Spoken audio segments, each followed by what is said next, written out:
Hello, my name is Olukayode Adesonya, host and creator of the History of Yorubaland podcast. You may recall the events of episode 8, season 3 of the History of Africa podcast, in which the brash Ashanti nobleman, Apia Odonkwa, leads the empire to its doom at the legendary Battle of Atakpame and creates the political climate which gave rise to the Kwadwan Revolution. You may also remember one of the chief factions, pivotal to the outcome of these events, the Oyo Empire, without whose support the forces of Achem and Dahomey would surely have been crushed by the mighty Ashanti war machine. For those of you who want to learn more about this truly fascinating Yoruba civilization, but lack the time or expertise to search for themselves, then the History of Yorubaland podcast might be the place for you.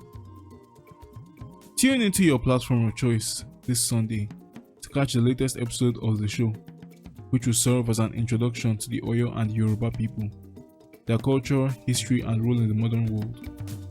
I hope to see you there this week, and hopefully many more weeks to come. Hello everyone, and welcome back to the History of Africa podcast. I'm your host, Andy. Last episode, we learned about the political fallout that happened in the aftermath of the Third Anglo-Ashanti War.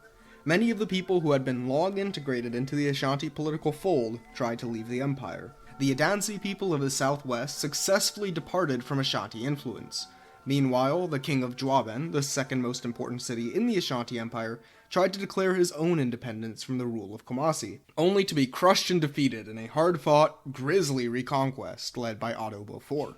The war was devastating, prompting thousands of refugees to flee from Juaben, and resulted in the city's near total destruction.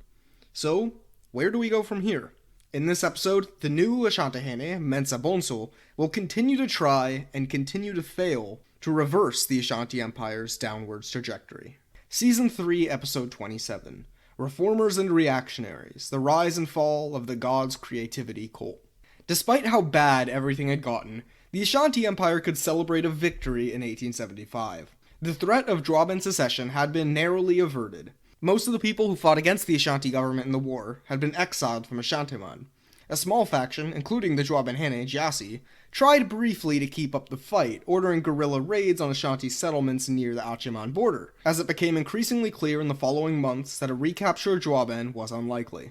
Even Jasi himself was forced to admit defeat, and continued to live a quiet life as the leader of the Ashantis in Achiman, a people who would henceforth be known as the New Juaben. Mensa Bonso now firmly controls Old Juaben, its burnt-out remains, at least. This was not the end of the crises of Mensa Bonso's rule, far from it. It did, at least for a while though, put a pin in it. The empire had contracted quite a bit in both power and territory, but it had returned to a state of relative stability. So, with things now under control, sort of, the new question on Mensa Bonso's desk was one of how to put the pieces back together. Yes, the bleeding had been stopped for now, but the terminal problems facing the Ashanti Empire necessitated much more drastic measures, or else the state would continue to linger on its deathbed. So, what were the problems that Mensa Bonso faced? Well, what weren't the problems he faced? First, and most importantly, the empire's finances were in abysmal shape. The problem of financing for the Ashanti state had been a severe problem since, well, really ever since the death of Kwaku The main fundraising methods for the empire had been the state monopoly on gold, expensive road tariffs, and, in the days of Kwaku enormous taxes on inheritance. In 1875, one of these revenue sources was entirely non-existent. Mensa Bonso's predecessor had abolished the estate tax, so no money there. The other two, road duties and the gold monopoly, were producing fractions of the wealth they once had. Remember, the Adansi region, featuring the most productive gold mines in the empire, had just seceded, taking the vast majority of gold production with them. Road duties, on the other hand, well, those had primarily come through the lucrative kola nut trade, a trade that passed largely through where else but Juaben. So the devastating war and almost complete leveling of the city had kind of put a dent in that. Finances are the blood of the state. Without proper financing, all of the other organs of the state, like military, policing, bureaucracy, and criminal justice, simply can't function. So if Mensa Bonso wanted to get the Ashanti Empire back on the right track, fixing its finances was the first place to start. When it came to fixing Ashantiman's finances, Mensa Bonso did not have to face this task alone. One man would play an enormous role in advising the king's decisions, at least during his early reign. This was the king's uncle, Owusu Ansah, or as he was better known in English, John Ansah. So Ansah has been a figure who hasn't come up on the show yet. He's been just outside the podcast frame of reference, but he's always been present on the very periphery of our perspective. An older draft of this episode's script had me go into great detail about his fascinating life story, but it ended up just being too long and interesting. So I decided that story is a better fit for a premium episode. So if you want to learn more about the fascinating life of John Owusu Ansah, you can access that episode and the dozens of other premium episodes we've made by supporting the show at patreon.com/historyofafrica. So to give the short of it, Ansah was born in 1823. He and his brother were sent to Britain at the age of 8 on the orders of Asantehene Ose Akoto. In the UK, they received an education in British customs and language, and also converted to Christianity. They returned to Cape Coast 5 years later and worked for a while as ministers at a Methodist missionary station, before eventually turning their eyes to a new career, serving as ambassadors between the Ashanti and British empires. They served quietly, but well in this role by all accounts. His brother eventually died in 1851, but even then, Ansah kept up his work as an ambassador. And he worked. At one point, he basically single-handedly prevented war between the British and Ashanti over the Pra Bend, and then when war did break out almost a decade later, he served as one of the chief negotiators of the agreement that ended the Second Anglo-Ashanti War. In the following years, he traveled back and forth between Cape Coast and Kumasi with regularity, but everything changed in 1873. There, on one of his trips to Kumasi, he sat in on several meetings of the Ashanti Mantiamu, particularly those that debated whether the Ashanti would go to war with the British. While there, he acted as one of the most prominent members of the pro-peace faction in the lead-up to the Third Anglo-Ashanti War, becoming a close ally of Queen Mother Afua Kobe in the process. After his efforts to convince the Ashanti Mantiamu to pursue peace failed, the Ashanti government placed Ansah under house arrest, fearing that if he returned to Cape Coast, that he would spill confidential information about Ashanti war plans and supplies to the British. After several weeks under this house arrest, Ansah managed to convince Cockeri that he was actually not a British spy, and that he simply had a deep passion for preserving peace between his two homelands. Cockeri was convinced by this argument, and let him free. He then traveled to Cape Coast to try to convince the British to begin de-escalating the rising conflict.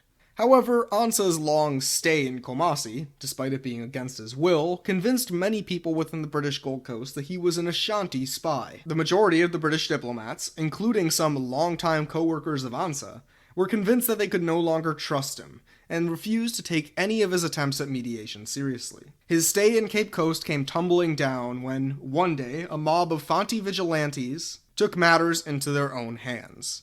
They attacked Ansah's home in Cape Coast, killing his wife and children in the process. Ansah only survived because he happened to be out at the time.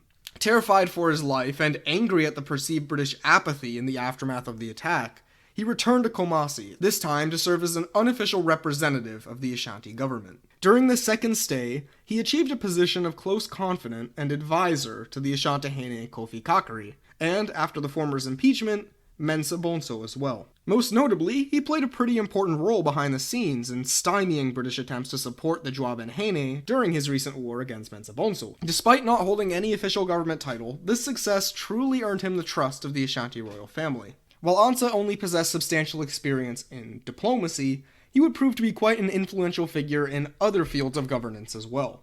First and foremost, Ansah sought to radically reform the Ashanti law code. You see, during his time in Britain and Fanteman, Ansah had become quite influenced by contemporary progressive ideas, both as espoused by British liberals and by the comprador leaders of the Fanti Confederacy. Now, when I say the word liberal, I don't necessarily mean it in the sense that we think of modern-day liberalism and conservatism, but rather liberal in the historical sense. The philosophical school of thought that favored such concepts as the rule of law, individual rights, property rights, and free trade. In the context of this philosophy, Ansah was a dyed-in-the-wool liberal, and he found a surprisingly sympathetic ear to his ideas in Mensa Bonso. You see, many of the things that may have bothered you about the culture of 19th century Ashantiman while listening to this show also bothered Ansah a lot. The high prevalence of execution as criminal punishment, the rampant militarism, oppression of the lower classes, and most of all, the whole slavery thing. Ansa openly criticized these institutions and called for either reform or abolition. Now, the Asantehene was much more pragmatic than his advisor. While Ansa was willing to call for the complete abandonment of the death penalty, Mensa Bonso was not ready to take such a radical step. However, Mensa Bonso did clearly hold at least some sympathy for the idea, as he chose to significantly revise the Ashanti Law Code. His reforms consistently fell a few steps short of his advisor's radical proposals, but still several steps forward from the status quo. Under the new law code, homicide was designated as the only crime worthy of the death penalty, and military conscription was eased up. However, perhaps the most radical decision he made was the way that Mensa Bonso decided to handle the question of debt peonage. Debt peonage, or the practice of putting people into a temporary form of unfree labor in exchange for the forgiveness of personal debts, was a practice that had existed long before the Ashanti Empire and was in no way unique to the region, but formed the backbone of the Ashanti labor economy. The practice had been common throughout Ashanti history, until it was legislated to the brink of extinction by Kwaku Jowa in the 1840s through a sweeping program of peasant debt relief. However, during the reign of Kofi Kakere, estate tax cuts resulted in severe cuts to this debt relief program, and a resurgence of the practice of peon labor to pay off debts. With Mensa Bonso finally in a position to implement his agenda, he revitalized the debt relief program. His final major reform was also one egged on by Ansa. At his advisor's insistence, Mensa Bonso began an attack on the old system of apprenticeship education that had dominated the empire since its founding. While, for now, apprenticeship experience would still be sufficient to land you titles in civil service or trade, the Asantehene agreed that future generations would have to pass through a system of Western-style formalized schools. This new educational system was placed under the administration of Ansa himself, who immediately took to recruiting European missionaries and other educated people to staff his new school system. This reform plan was incredibly ambitious and, sadly, doomed to fail. The problem was, of course, funding. This new educational system and the revived debt relief program were incredibly expensive undertakings for a state in such a financial wreck. Now, Mensa Bonso did have a familiar plan on how to pay for these programs: estate taxes. Just like under Kwaku Jowa, the Asantehene would simply raise taxes on inheritance to raise the necessary revenue. This idea made sense in theory, but was incredibly impractical. For starters, the Ashanti economy as a whole had contracted considerably since the days of Kwaku Jowa. So if an estate tax was going to pay for these programs, the rates would have to be astronomically high. Second, and most importantly, there was no way that Mensa Bonso was ever going to be able to implement this tax in practice. Remember, Kwaku Jowa had only been able to implement his estate tax because he was essentially a military dictator. He had complete power over an unquestionably loyal military apparatus. This gave him the ability to either intimidate or replace any civil servants who opposed his agenda, or in some cases, just implement his agenda without consulting them at all. Mensa Bonso did not enjoy anywhere near the same level of intense military support.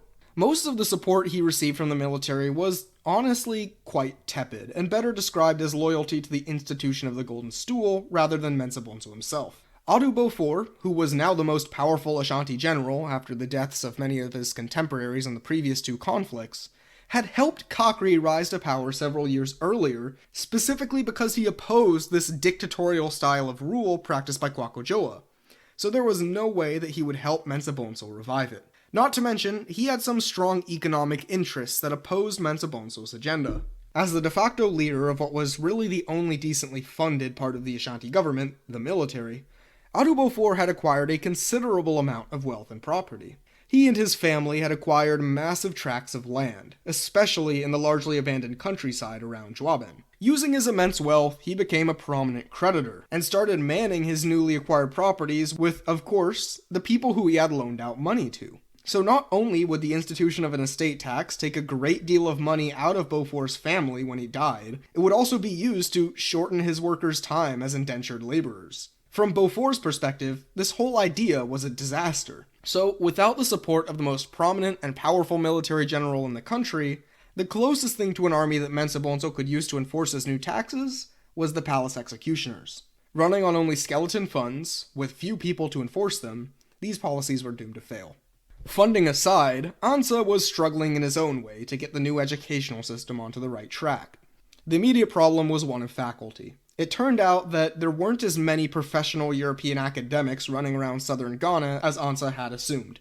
Those who did typically already had a pretty cushy, decent job either in the colonial administration or in an existing missionary school.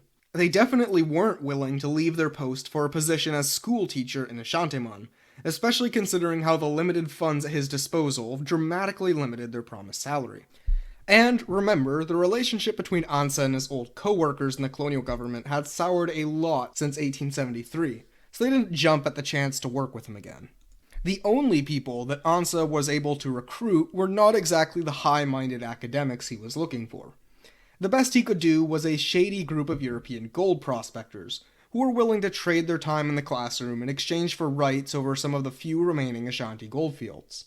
Once back in Ashantiman, these guys were, of course, more interested in these mines than the classroom, and dedicated little of their time to teaching. So Ansa's plan to implement a centralized, professional school system was already turning out to be a dud. So at this point in Mensa Bonso's rule, the number of people in peonage is continuing to expand, the school system is struggling, and the economy is continuing to contract. And if that wasn't bad enough, Mensa Bonso's administration would soon find itself pushed to the limit by the rise of a new, strange political movement. During periods of hardship, it can be difficult to cope with the crushing reality of social decline. One sadly common response to ongoing social hardship is gravitation towards theories that simplify complex issues and offer easy solutions, especially if those easy solutions are paired with an easily demonized scapegoat. 3 years after the war with Dwaben, things still weren't getting better for most Ashanti. I can see why people in this environment would be susceptible to anyone who offered solutions to make their lives better. In 1878, Ashantiman was the perfect environment for such a movement to emerge. So, it did. Its name was Domanquama. The word Domanquama refers to one of the 3 aspects of the Akan god, the creative energy responsible for forming and giving life to the world. As a result, the name of this political movement is best translated as something like God the Creator or the creativity of God. As the name implies, the group was intensely pious in its outlook, and deeply ingrained within the ideology of the Akan religion, Akom. The group was founded by a mysterious figure known only as Okomfo Kwako. Okomfo is of course not a name, but a title meaning high priest. In the case of Okomfo Kwako, this title was not official, but self-appointed. According to later testimony from Domanquama members, Kwako claimed that one day he was minding his own business when suddenly an enormous meteor appeared in the sky. Along with this meteor came the soul of who else but the most famous Okomfo in Ashanti history, the great Okomfo Anoche. The spirit of Anoche possessed the body of Kwako, and the great Okomfo spoke to him. He informed Kwako of the true causes of the calamity that faced Ashanti society. All of the problems in Ashantiman were the result of a process of moral degeneration that all started way back after the death of Kwako Joa. Christians and Muslims had been allowed free rein to undermine the truth of Akom out in the open. Criminals were rarely being executed in the name of the ancestors anymore, and the empire had increasingly shifted away from the communal system of familial land ownership towards a system of oligarchical private landholding by an increasingly small number of families. If this moral degeneration could be reversed, the fortunes of Ashantiman could be reversed as well. So, what was the root cause of this moral degeneration? The answer was Baye, witchcraft. Like most religions around the world, Akom believes in a form of dark magic or evil misuse of supernatural powers, roughly correlating to the concept of witchcraft. Now, of course, it's worth noting that Muslim and Christian writers historically wrote off all of Akom religion as witchcraft, so it's important for us to differentiate between the two. The Akan term for witchcraft, Baye, was not considered an acceptable part of Akom religion, and was incredibly taboo. Unlike practitioners of mainstream Akom, witches were said to curse and spite the Abosom, the spirit sent by God to aid the living. They used evil magic and poison to harm the people around them. Prior to 1878, there is shockingly little indication that belief in witchcraft played a major role in Ashanti life. One of the most common justifications for belief in witchcraft around the world was the supposed role that witches played in the creation and promulgation of disease. But this didn't really catch on in Ashanti society. The Akan, for as long as anyone could remember, knew that disease was caused by tiny worms, small animals that were too small for humans to see, not by witches. There is one big exception to this though, and that is abnormalities in pregnancy. Premature and late births, and most of all miscarriages, were often blamed on poisoning by witches. Generally, however, these were rare enough to never really provoke any major panics over witchcraft. The closest thing to a witch hunt that the Ashanti had ever undergone before 1878 was a brief episode involving the Asantehene Osei-Bonsu back in 1819. Apparently, when a group of nobles were found conspiring with the Asantehema to overthrow the king, witchcraft and poisoning were among the charges leveled against them in court. Besides this brief mention in a court case nearly 60 years prior, there are actually no cases of people being tried or executed for witchcraft in Ashanti history. Until this point, Akan beliefs in witchcraft seem to primarily exist as a vehicle to provide meaning and comfort to women who, in these cases, desperately needed it. Okomfo Kwakwa and the Domankwama, however, took the belief in witchcraft to an unprecedented extreme. Not only did they believe witchcraft was a common and serious problem in Ashanti society, but that a cabal of witches were engaged in a secret conspiracy to engineer Ashanti social decline. By either ritually cleansing, or, in cases when they refused to be cleansed, killing the witches plaguing Ashantiman, Okomfo Kwakwa claimed that he could permanently reverse the empire's decline. As Kwakwa toured around the countryside, preaching his ultra-conservative message of national renewal through witch hunting, he soon began to attract a following. And, perhaps shockingly, the majority of these followers did not come from the masses of peasants or slaves, but from the middle and upper classes. His allies were mostly yeoman farmers, families who owned small farms that they worked for themselves, or in some cases even large landholding families. After all, these were the people who had the most to lose from Ashanti social decline, and also the people who held the strongest nostalgia for the good old days of Kwakwa. At first, from our elevated, enlightened perspective of modern hindsight, it's tempting to dismiss the people who followed Okomfo Kwakwa as, well, morons. After all, these are people who are signing up for a literal witch hunt. However, I think their actions make a lot more sense if you place yourself in their shoes. From the perspective of an ordinary person, everything that had happened recently in Ashantiman made no sense. Since the death of Kwakwa, which, keep in mind, was only 11 years ago, everything had gone so inexplicably horrible. Within such a short time frame, the empire had rapidly descended from a state of strong, stable prosperity under Kwakwa into an abyss of massacres, civil war, and poverty. The empire that they had known before was indestructible. It had bested the British in every previous conflict they'd fought. The idea that this same enemy could not only defeat their armies, but roll up and sack the capital city, the crown jewel of the empire, and walk away mostly unscathed, was absolutely unbelievable. They were faced with the challenge of rationalizing the absurd notion that their invincible, prestigious homeland was so suddenly reduced to its current state of imminent collapse, and that all of this had happened in less than a decade. So, from the perspective of the time, lacking historical hindsight that we have now about the causes of these crises, is it really that hard to make the leap? Honestly, which is harder to believe? That Ashantiman, the invincible, prosperous hegemon that had ruled Ghana with unrivaled strength for centuries, just suddenly collapsed for no apparent reason in such a short time frame? Or that witches were behind it. It also helped that the message was being spread by an incredibly charismatic mouth. Say what you will about him, Okomfo Kwakwa knew how to get the people excited to follow him. At his gatherings, his rowdy, pseudo-religious preaching apparently got people so fired up that they often slipped into literal, trance-like states. It became common for his followers to spontaneously start seizing on the ground, or to declare that, like the Okomfo, they were being possessed by the spirit of a famous Ashanti leader. During Okomfo Kwakwa's speeches, his followers would blurt out that they were being possessed by the souls of Osei-Bonsu, Konadu Yadom, Amankwasha, and even Osei Tutu himself. Within a few months, the charismatic preacher had attracted a small following of a few thousand people, both men and women, largely from middle-class families. This early success cascaded into an even faster growing movement, as these followers took to the streets to spread Okomfo Kwakwa's message of Ashanti revival through tradition. At first, and in a shocking twist, Mensah-Bonsu tepidly supported the Domankwama movement.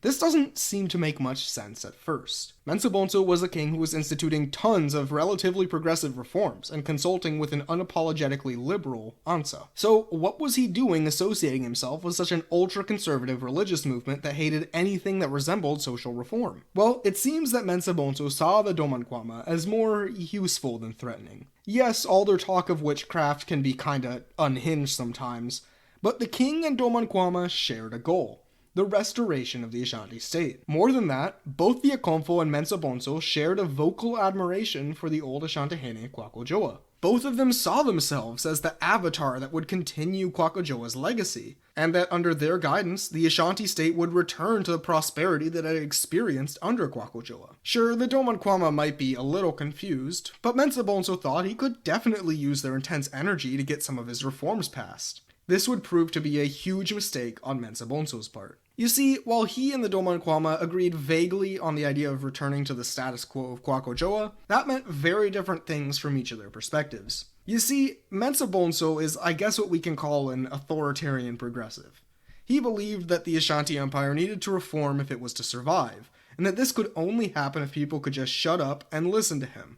If people would just stop complaining, pay their taxes, and let the government do its job, that would be perfect. That was what Mensa Bonso admired about Kwakojoa, that he was a no-nonsense kind of reformer. He made policy changes that were needed, and if you didn't like it, tough luck. Akomfo Kwako, on the other hand, didn't really know or care about that. Things like taxation and legal policy weren't really in his wheelhouse. All he knew was that back in Kwakojoa's day, if you broke the law, you got killed. He also knew that back then, things were good. Now just look around. Ever since the Ashanti government had gotten all soft, witches and foreigners had been allowed to walk all over them. The Akomfo didn't care about taxation or the authority of the Asantehene relative to the military or Asante Manshamu. He cared about sending Ashanti social institutions back to the 1860s. For his part, Owusu Ansah saw the incompatibility of Mensa Bonso and Akomfo Kwako's ideologies from the very beginning. He repeatedly warned the king about the Domanquama, who he labeled as imposters. He ranted about the dangerousness of their agenda, how these crazy witch hunters were a major threat to royal power. But the Asantehene ignored his advisor's call for caution. Even if he agreed with Ansah, the reality was that this movement was growing, and he would be foolish not to ride its momentum. If he didn't win the Domanquama over, what would happen if one of his rivals, like Owusu Koko or his sister, did? So, the king provided official royal endorsement to the movement in order to win over their favor. However, the relationship between the Domanquama movement and Mensa Bonso was doomed to fail as soon as it began. Everything came apart the moment that Kwako ordered the beginning of his witch hunt. While his followers fanned out into the countryside looking for suspected witches, Akomfo Kwako remained in his hometown of Adomokasi, a mid-sized city just north of Kumasi. There, he set up his own court of law, in which he would personally lay out unimpeachable judgments of the accused witches. This was a major trespass. Since the origin of the Ashanti state, the Asantehene's role of highest judge in the land had always been respected, even during moments of instability. This decision to create a court independent of the Asantehene's authority was beyond the scope of acceptable behavior. Not to mention, like everything else in the Ashanti Empire at this time, finances were also an issue. One of the few reliable streams of revenue that the Ashanti government had remaining at its disposal was legal fines. In fact, you could argue that Mensa Bonso's decision to reduce the prevalence of execution as punishment was not some high-minded liberal desire to move to a more enlightened system, but rather to increase the number of crimes that were punished with fines. By setting up a rival court, the Domanquama was not only threatening the Asantehene's power, but also threatening this revenue stream. When Mensa Bonso discovered the existence of this rival court, he immediately and aggressively withdrew any support that he had for the Domanquama. He announced that anyone who was caught working for this rival court, and anyone who was caught obeying its demands, would be in violation of Ashanti law. The brewing conflict between the royal government and the Domanquama came to a head in late 1879. At this time, all of those Domanquama supporters who had dispersed into the countryside returned to Adomokasi with hundreds of accused witches. These witches were given a simple ultimatum: either pay a fine and undergo ritual cleansing, or be executed on the spot. Of course, the vast majority of the accused chose the former. Remember, though, that recognizing the Domanquama court, even by paying a fine to avoid a violent death, was considered a criminal act by Mensa Bonso. So, when the accused witches emerged from Adomokasi, likely just relieved that they had managed to escape the situation alive, they found themselves greeted by Ashanti police, who were ready to take them to prison unless they paid an even steeper fine. Of course, the Domanquama supporters who were arresting and detaining the accused witches were also locked up when caught. With these arrests, Okonkwo realized that Mensa Bonso was trying to undermine his reactionary revolution. Within a few days, he had become completely certain that Mensa Bonso himself must have been part of the conspiracy of witches, or at the very least, an unknowing stooge for their schemes. He would not take this provocation lying down. He announced his intention to counter the king's arrests. A coup. Ashanti civic culture had long personified the Asantehene as a tree, a great man who shaded his people from the evils of the world through the maintenance of law and order. In a passionate speech to his followers, Kwaku declared that the great tree that once shaded us has fallen down, referring to Mensa Bonso's failure as a king. He and a few hundred armed followers marched on Kumasi. Their plan? Besiege the palace, kill Mensa Bonso, and install Kwaku II as the new Asantehene. He, in his gratefulness, would clearly pardon them all of their crimes and elevate Okonkwo as the new official state religious authority. In the early days of the next year, they put their plan into motion. In 1880, the Ashanti Royal Palace was still under the process of being rebuilt. The current building represented a small fraction of its original size or scope, with really only a few bedrooms and the royal treasury having been reconstructed. As the Domanquama armies descended onto the palace, they overwhelmed the unsuspecting guards. Mensa Bonso emerged from his chambers and delivered a speech in which he tried to reason with the mob. However, any remaining iota of sympathy that Mensa Bonso had left for the movement exited his body when one of the Domanquama supporters raised their rifle and fired it at the Asantehene, narrowly missing his head. Recognizing that the time for negotiations was over, Mensa Bonso fled the palace, barely evading the pursuing mob. Outside of the palace, he managed to regroup with the remaining palace guards. With the king safe, the palace guards rallied. With their better training and better equipment, Mensa Bonso's guards slaughtered the unorganized attackers to a man. From here, the group shattered. Its leader, Okonkwo, never appears in any records again, indicating that he was either killed in the battle at the royal palace, or that he quietly slipped away into a life of obscurity. The remainder of the Domanquama were either captured, executed, or forced into hiding. Despite its failure, the Domanquama's attempt on Mensa Bonso's life would stick with him for the rest of his days. The attack seemingly changed the man, instilling in him a great paranoia. The flawed but pragmatic man we've come to know in the last 2 episodes would never return. From now on, he would see enemies around every corner and inflict a great terror on the entire Ashanti nation. Join us next episode when the increasingly paranoid Mensa Bonso seals his own demise with brutal violence, and the Ashantis spiral into a second, even deadlier, civil war. Thank you for listening to the History of Africa podcast. If you like the show and the free education we provide, then we would love it if you could support the show. You can do this through supporting us monetarily at patreon.com/historyofafrica, providing the show with a rating or review on whichever platform you listen on, or sharing the show with anyone who you think might be interested in learning more about African history. This episode, like all others, is brought to you by our supporters on Patreon, including Naomi Kanakia, Ayofagbamie, Morgan Blackmore, Sarah Mpenza, Tobias Tunglin, Dimitri, Emmanuel Zaudi, Alexander Travis, BB Milliam, Conrad Schwenke, Travis Bell, Johnny Knowles, Ose Kwame, Godfrey Sebalabie, Diz RH, Evan Edwards, Pascal Nwakocha, Joe Maxwell, and Nkechi Nwabudike, among others. Thank you all for supporting the show. It really means a lot.